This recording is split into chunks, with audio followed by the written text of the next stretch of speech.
Գազի գինը կարող է բարձրանալ։ Պուտին-Փաշինյան վերջին զրույցից Ռուսաստանի նախագահի ակնարկներից հետո սակագնի վերանայումը հնարավոր սցենարներից մեկն է ըստ մասնագետի։ Ռուսաստանը Հայաստանին գազը վաճառում է 1000 խորանարդի դիմաց $177.5։ Վլադիմիր Պուտինը Նիկոլ Փաշինյանի հետ վերջին հանդիպմանը հիշեցրեց, գուցե ակնարկեց. Եվրոպայում տեղ-տեղ գազի գինը գերազանցում է 1000 խորանարդ մետրի դիմաց $600։ Հայաստանից ավելի ցածր գնով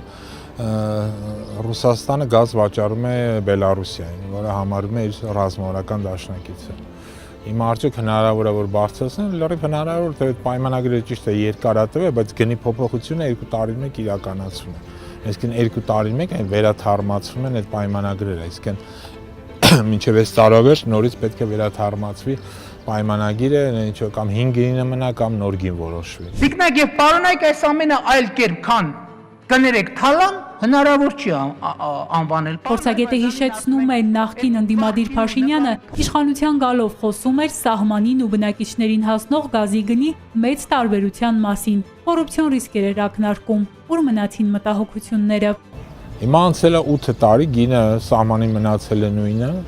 բայց իրանք նորից բնակիչներին վաճառում են $390-ից $400, չէ՞, հարց առաջանում, այդ կոռուպցիոն ռիսկեր ուր մնացին։ Կային, չկային, իսկ եթե կան, ապա ում գրպաններն են գնում այդ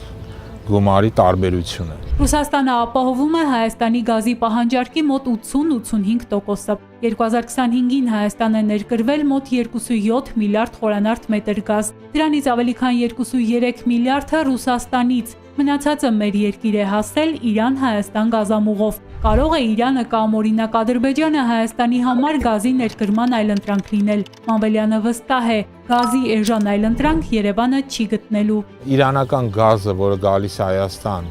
Իրան-Հայաստան գազամուղով ինքը գնային առումով մոտավորապես $250-ից $260 է, թե հաշվենք գազ, դա SWOP ծրագիր է, գազ, էլեկտրաէներգիայի դիմաց։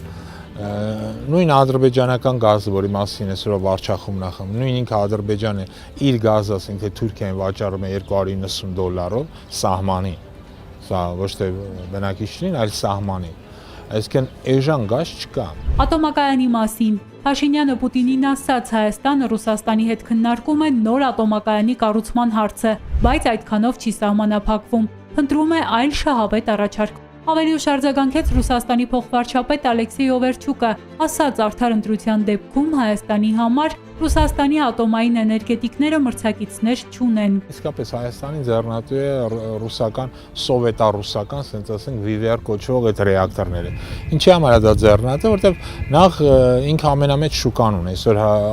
աշխարհի շուկայի 40%-ը հենց այդ VVR-ներն են ու գնալով այդ թիվը մեծանում է։ Այստեղ Հայաստանը ունի նաև պատրաստված մասնագետներ, ինժեներներ, որոնք կարող են սպասարկել այդ ատոմակայանները։ Փոփոխության դեպքում պատրաստվելու երկար ժամանակ պետք կլինի։ Բաժանորդագրվեք Արմադ մեդիայի ալիքներին YouTube-ում, Facebook-ում, Instagram-ում և Telegram-ում։